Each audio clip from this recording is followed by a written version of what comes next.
7 तारीख को ये हमें सूचना प्राप्त हुई थी कि नकली शराब को मतलब असली और नकली को मिक्स करके या शराब को असली शराब को उसमें मिक्सिंग करके और उसके बाद जो ये सरकारी दुकानें हैं इनमें ले जाकर उनको बेचा जा रहा है। फिर इस गुप्त सूचना के आधार पर एक टीम बनाएगी और उस टीम के द्वारा सुबह आज लगभग 10-11 बजे के आसपास उसमें रेड करेगी।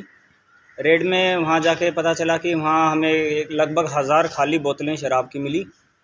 लगभग 30 से 50 बोतलें जो शराब की नकली स्टिकर लगा के जो बनाई गई थी वो बोतलें मिली। उसके अलावा हमें भारी मात्रा में मतलब जो स्टिकर होते हैं जो झारखंड सरकार के प्रिंट के साथ झारखंड इस एक्साइज डिपार्टमेंट के स्टिकर ओरिजिनल स्टिकर के साथ, लेकिन वो ओरिजिनल नहीं थे, उसके साथ हमें काफ़ी सारे वो भी मिले हैं, स्टिकर्स मिले हैं जिसमें एक सीरीज़ को बार बार प्रिंट किया गया है। तो वो स्टिकर वैसे नकली हैं लेकिन उस पर स्टैम्प झारखंड सरकार का वो यूज़ किया जा रहा है। इसके अलावा हमें जितने भी ब्रांड्स हैं ये लिकर के ब्रांड्स हैं इनके अलग से स्टिकर भी मिले हैं और 5 अभियुक्तों को इसमें गिरफ़्तार किया गया है। इसके अलावा आगे की इसमें इन्वेस्टिगेशन जारी है और हम इसमें आगे विश्वास दिलवाते हैं कि आगे इसमें इन्वेस्टिगेशन में आगे भी इसका जो कि कौन इसके लिए ज़िम्मेदार है उसको भी आगे ढूंढने की कोशिश करी जाएगी। इसमें सर कौन कौन लोग गिरफ्तार हुए हैं? इसमें 5 लोग गिरफ्तार हैं। मुख्य रूप से वे बिहार के रहने वाले हैं। जब तक कोर्ट उसको अभी मतलब वो साबित नहीं कर देता, हम मतलब उसका नाम बता देते हैं। धनपत पाल है, विकास यादव है, राम ध्यान यादव, ये जो सारे लोग हैं ये सारे इन्हीं 3 दुकानें हैं चक्रधरपुर मेन रोड पे ही हैं। इन 3 दुकानों में सेल्समैन के रूप में काम करते थे। 5 लोग अलग अलग दुकानों में, जैसे एक दुकान में 2 लोग काम करते थे, एक में 2 और एक दुकान का एक सेल्समैन था। क्या उन दुकानों में भी छापामारी हुआ था?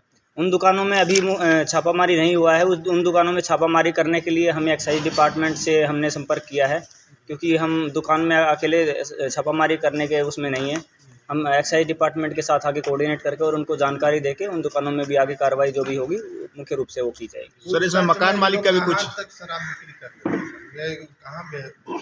पूछताछ में अभी तक जितनी जानकारी है ये क्या करते थे, यहाँ जो ओरिजिनल बोतल होती है उसको ला के खोलते थे, उससे फिर नई बोतलें जो कबाड़ी या इधर उधर से जो जहाँ से भी ये सोर्स करते थे बोतलें, वो बोतल लाते थे, वो तो उसमें फिर मिक्सिंग इधर उधर की मिक्सिंग करते थे। और इनके पास ढक्कन भी मिले हैं काफ़ी सारे, लगभग 600 से 700 के बीच में कुछ ढक्कन मिले हैं। ओरिजिनल जो ढक्कन है वो खोल के फ्रेश करके दोबारा से सील लगाते थे। बोतल में सर क्या भरी जाती थी? बोतल में अभी वो तो FSL की टेस्टिंग के बाद ही पता चलेगा कि क्या भरा जाता था। तो खपत कहाँ करते थे? खपत ये दोबारा ये बता रहे हैं कि दोबारा से इस सामान को दुकान में ले जाके और फिर वहीं बेचा जाता था। सर कितना लाख के ये सामान मिले हैं? इसकी हम ये कि कितने लाख का है उसका तो हम अभी नहीं बता सकते। जैसे खाली बोतलें हैं, स्टिकर हैं, जो भरा हुआ बोतल में वो कितनी? भरी हुई बोतलें लगभग 30 से 40 के बीच में भरी हुई बोतलें हैं। और ऐसा था कि ये जो बोतलें थी आती थी फिर जाती थी, सप्लाई यहाँ से कंटिन्यूस होती रहती थी।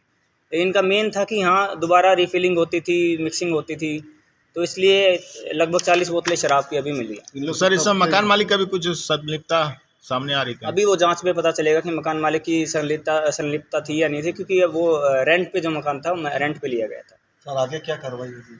आगे इसमें और जांच करी जाएगी कि ये क्यों करते थे, क्या कारण था इनका और कैसे इनका कोई मतलब कोई इनका सपोर्ट करता था, क्योंकि ये दुकान से ही मुख्य रूप से अगर असली बना के नकली दारू अगर दुकान से ही बेची जा रही थी तो इसमें और आगे इन्वेस्टिगेशन जारी है। और कारोबार कितने दिनों